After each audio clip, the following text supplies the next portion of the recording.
po sa DepEd and the OVP's confidential Ma'am, kasi Ay, po, yes, as I said, antayin natin yung next hearing ng House, Good Governance. Masyado pa kasing... masyadong maaga sagutin sila. Walang lumalabas eh. Gusto ko lumabas so that pwede akong magsalita. Wala.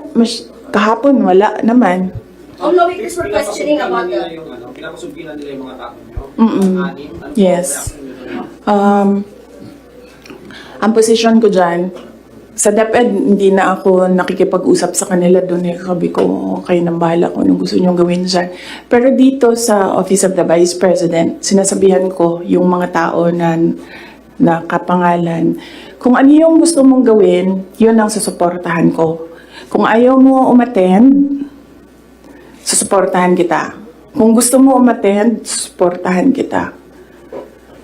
Hindi ko pipilitin kung ano yung dapat mong gawin. Mag-decide ka, and then kung ano yung path,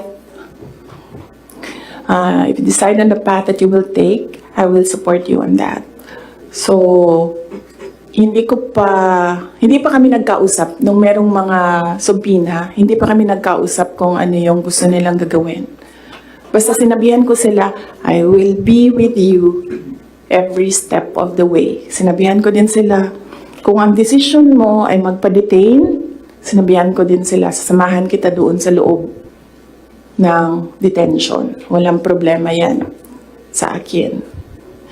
Kasi hindi naman lahat ng mga tao kasi sanay sa pressure, sa stress. Hindi sila sanay sa mga ganyan na ilalagay ka sa national TV, papahiyain ka. Hindi lahat ng tao nakakapag-isip ka agad kung anong gagawin, kung anong sasabihin. So, some of them really are saying na pa-detain na lang ako.